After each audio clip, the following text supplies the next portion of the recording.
Onde você fazia compras antigamente? Sears tem o fogão. Sears tem o colchão. Quanto gastava? Conjunto 3 em 1 National de 1.350.000 por 1.249.000 à vista. Com que frequência ia às lojas? Marfim, venha correndo, Marfim, chegou a hora, Marfim, é a liquidação. Quando a psicóloga aposentada Deise Marcílio era criança, a ida ao centro de São Paulo, onde ficava o grande comércio da cidade, era um evento familiar. Eu tenho uma lembrança muito viva dos meus pais frequentando aquela região da Barão de Itapetininga, 24 de maio. Íamos no Natal fazer as compras de Natal. As vitrines eram lindas. Não era para todo mundo. Muitas lojas de móveis só vendiam à vista, então muita gente ficava limitada. A forma de fazer compras mudou muito. O pagamento à vista deu lugar ao carnê e depois aos cartões. Os grandes magazines fecharam e surgiram os shopping centers. As vitrines decoradas foram substituídas por algumas que são apenas virtuais. Deseja informar o CPF na compra. Digite o CPF no leitor de cartão e siga as instruções. O presidente do Conselho do Programa de Varejo da Fundação Instituto de Administração, Cláudio Felizoni de Ângelo, estuda o assunto há anos e lembra que a economia sempre foi dominada por grandes corporações. Continua assim, só que as grandes de hoje são bem diferentes das do passado. Nós tínhamos as grandes siderúrgicas, os grandes conglomerados petrolíferos, grandes empresas ligadas a bens de consumo, grandes indústrias. Hoje o que você tem são outras empresas. Tem Google, você tem Apple. Mudou. A transformação teve início no começo deste século com a popularização da internet. Existe o primeiro movimento subjacente, que é o barateamento dos custos da informação, que vem seguindo de maneira crescente e que vem modificando completamente a maneira como as pessoas se comportam. Nós estamos vivendo a era da informação. O consumidor é mais bem informado, ele tem internet, mas tem outras opções. Ele compara preço, ele vê aqui no aplicativo, etc. A qualificação desse consumidor requer melhores processos. Mas, mesmo um pouco antes, um fator particular do Brasil teve peso: a implementação do Plano Real em 1994. Que deu, sem dúvida nenhuma, essa padronização. Permitiu que o brasileiro convivesse num ambiente, num país de inflação baixa. Logo depois, o país passou por um processo de redistribuição de renda e de aumento da oferta de crédito, o que fez com que mais gente tivesse acesso ao mercado de consumo. Apesar da piora do cenário econômico nos últimos anos, os novos hábitos se cristalizaram na cabeça dos brasileiros. E outro estudioso no tema, o cientista de consumo na era digital Fabrício Topper, atesta: o poder está, mais do que nunca, nas mãos do cliente. Antes você saía de casa, ia numa loja, para você pensar em fazer outra compra era tão complexo que você meio que tinha que escolher aquelas variáveis ali, então era muito simples. Hoje, essas compras ganharam uma liberdade de escolha que faz com que você amplie o processo de decisão. O consumidor sabe disso. Eu gosto de não ter que falar com algumas pessoas, às vezes, e a praticidade, a velocidade. Até comprar pela internet é realmente muito mais barato, você vê a diferença. Eu comecei a ter mais ciência do que eu compro, comprar de uma forma mais sustentável. E não são só os jovens. Hoje eu uso muito cartão de crédito. Hoje até um carro você pode comprar com cartão de crédito. Pela internet eu comprei peças do meu carro e ele é um pouco difícil de você encontrar. Então eu consegui. As compras virtuais que conquistaram a dona Deise e as tecnologias de pagamento que estão revolucionando o comércio serão o tema do segundo capítulo desta série especial de reportagens. De São Paulo, Ayana Freitas, Band News FM. Em 20 minutos, tudo pode mudar.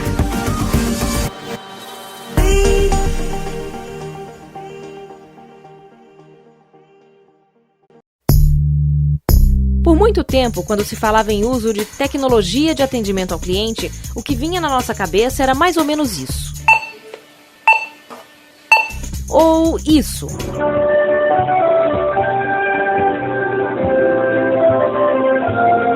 No máximo, isso. No momento, todos os nossos operadores estão em atendimento. Por favor, aguarde, pois a ligação é muito importante para nós. Nem sempre dava muito certo. Mas é com tentativas e às vezes com erros que o comércio vem inovando a forma de se fazer compras. A primeira revolução veio com as vendas pela internet, que hoje já movimentam cerca de 50 bilhões de reais por ano só no Brasil. Fui na loja ver como ela era, mas eu ainda acabo comprando pela internet, mesmo indo até a loja física. Já tem uns 10 anos que eu tenho o hábito de comprar pela internet, pela opção de preço, que pesquisa, etc. E depois da experiência a gente sabe achar sites mais seguros ou confiáveis. Para os que ainda se dispõem a sair de casa, o varejo tem buscado oferecer mais facilidades e experiências. Nos Estados Unidos, a Amazon inaugurou uma loja sem atendentes em que basta entrar, pegar o produto e sair. A compra é computada no aplicativo instalado no celular do cliente e debitada no cartão de crédito assim que ele cruza a porta para o lado de fora. O uso de tecnologias de reconhecimento facial também tem ganhado destaque, afirma o cientista de consumo na era digital Fabrício Topper. Eu reconheço você quando você entra na loja. Se você não é um cliente que eu reconheci, eu vou monitorar você pelas câmeras, que é automático o monitoramento de você na loja para ver se você vai sair, pagar ou não. As formas de pagamento passam por revoluções constantes. O cartão de crédito sem contato mal passou a ser aceito em larga escala e a conta digital já é realidade. O diretor-geral da empresa de pesquisa GfK para o Brasil e para a América Latina, Felipe Mendes, cita o caso emblemático da China, onde o dinheiro virtual passou a dominar o mercado. A China pulou o cartão de crédito. A China foi do dinheiro físico para o celular. Qualquer lugar que você vai, tem gente que não consegue. Você não consegue pagar as coisas, porque você não tem no celular o aplicativo. E você tem o dinheiro só. O cara fala, não, dinheiro eu não aceito mais. Associada a tudo isso, vem a tal da experiência de compra, outra aposta do comércio no mundo todo. Você percebe nitidamente a loja que está tentando criar uma coisa, mas é kit. Ela cria um simulacro da experiência e é totalmente diferente de eu, de repente, entrar numa loja antiga pra caramba da Schwartz, né? Imagina uma loja de brinquedo de mais de 200 anos, você entrar na loja, você tem um painel onde você monta o seu carrinho de controle do jeito que você quiser, um painel para o seu filho montar do jeito que ele quiser, da altura dele, feito para ele. Ele monta o carrinho, nesse momento eu já captei o cadastro, idade, perfil, sei o histórico do que ele está montando, otimizo depois minha linha de produção do tipo de coisa que mais agrada. Nem é preciso ter uma experiência tão moderna assim para ter dados pessoais captados. Na loja de roupa, no supermercado, na farmácia, consumidores fornecem CPF, endereço e nome dos pais para terem direito a um desconto ou um atendimento mais personalizado. Esse é o tipo de tecnologia que, para o presidente do Conselho do Programa de Varejo da Fundação Instituto de Administração, Cláudio Felizone de Ângelo, mais amadureceu. A captura dos dados evoluiu como se você estivesse numa Ferrari e a análise dos dados numa carroça. Eu acho que os principais drivers de evolução do varejo estão exatamente em como estes dados permitem gerar informações gerenciais. Descobrir como usar essas informações que já tem para aumentar as vendas é o próximo desafio do comércio. Já o do consumidor é refletir. Você quer mesmo ver a sua vida totalmente desvendada pelas lojas? Claro, isto pode invadir a privacidade das pessoas. O debate sobre leis de proteção de dados no mundo todo é o tema do próximo capítulo desta série especial de reportagens. De São Paulo, Ayana Freitas, Band News FM. Em 20 minutos, tudo pode mudar.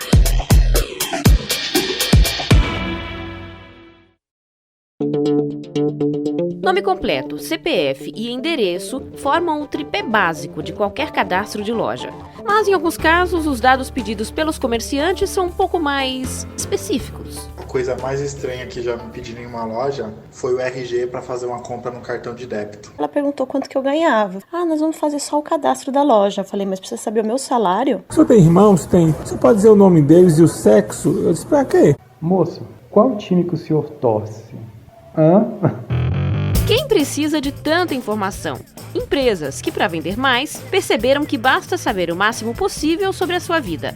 Reflexo de uma nova economia, definida pelo diretor de Relações Institucionais e Mídia da Associação de Consumidores Proteste, Henrique Lian, como uma época em que ninguém desenvolve produto ou serviço sem antes pesquisar tudo sobre os potenciais clientes. A moeda deixa de ser aquilo que a gente conhece como moeda e se transforma em dados, em informações, suas preferências, os seus gostos, a sua localização, a sua rede de contatos. Tudo isso tem um valor para as empresas inestimável e os consumidores às vezes não sabem disso. Todo mundo já deve ter passado pela experiência de ter o CPF solicitado na farmácia em troca de desconto.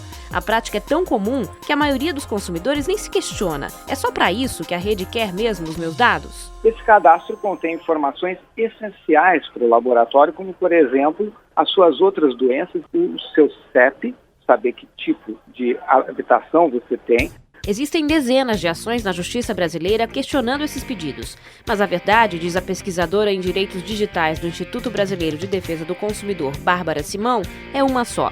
Não se sabe o que elas fazem com essas informações. É muito opaco o que acontece, né? É muito difícil para a gente falar também, olha, com certeza as farmácias estão vendendo seus dados para plano de saúde. Nós não podemos fazer esse tipo de alegação porque a gente não sabe. Mas justamente por não sabermos e por isso não ser transparente, é que precisamos tomar cuidado e ser sempre informados sobre o que está acontecendo. Isso porque estamos falando do CPF, uma informação básica hoje em quase toda compra. Algumas empresas vão muito além. Já existem no Brasil marcas de roupa usando vitrines inteligentes que mapeiam o caminho feito pelos olhos do consumidor. Uma coisa que está acontecendo mais rápido são os assistentes de voz. Os assistentes de voz trazem grandes benefícios para o consumidor. Por outro lado, esse assistente de voz é um vendedor em potencial.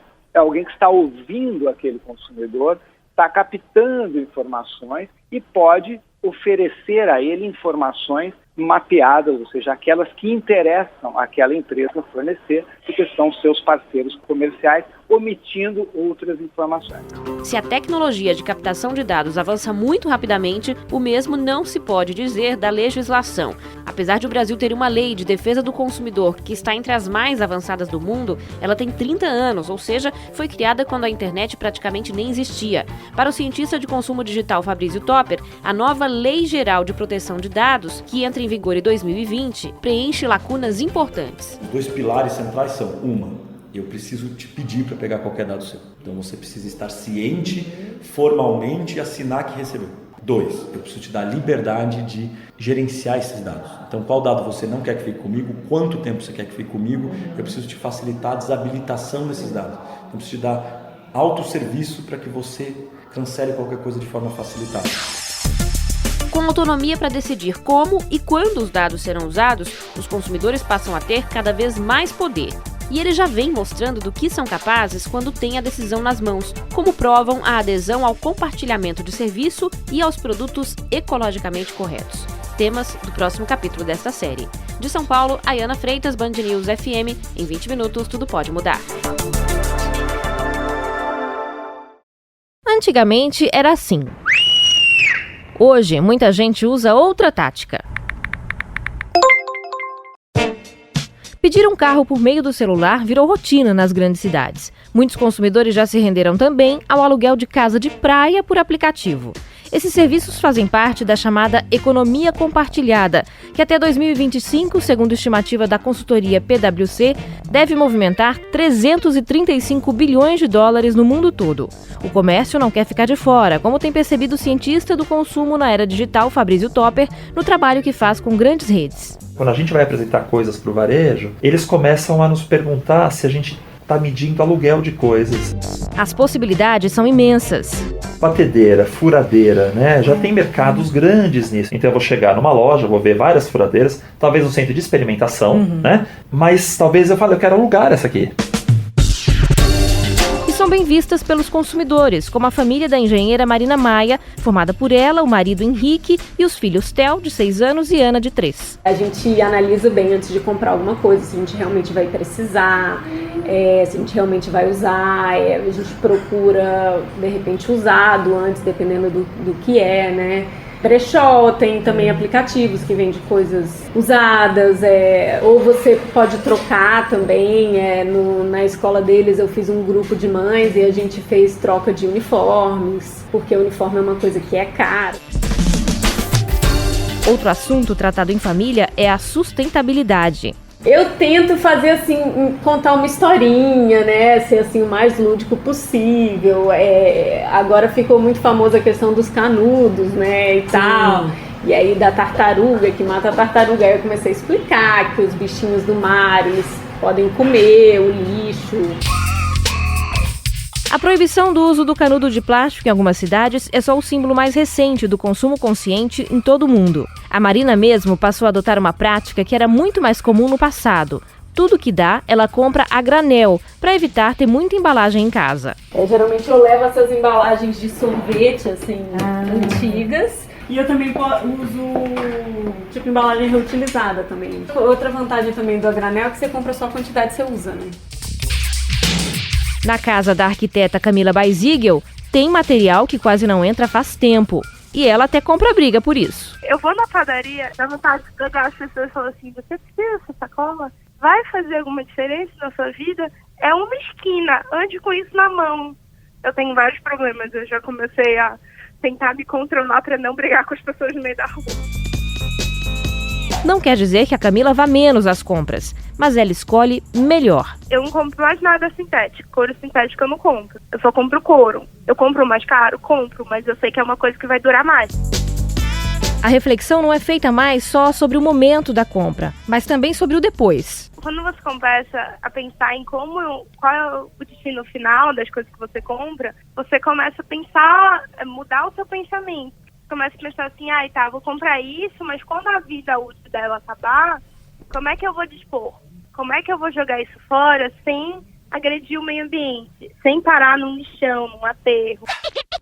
O aprendizado é um só. Comprando melhor, não precisa ter muito. Essa lição até uma criança consegue entender, como mostra uma historinha contada pelo Theo, filho da Marina. É uma velha que acha que a casa dela sem espaço, aí ela chama o velho sábio, aí o velho sábio fala pra ela trazer todos os bichos pra casa, que são esses daqui, menos a minhoca. A velhinha não aguenta ficar com tanto animal dentro de casa e decide colocar todos pra fora de novo. O resultado? Depois ela vê que a casa dela é grande. De São Paulo, Ayana Freitas, Band News FM. Em 20 minutos, tudo pode mudar.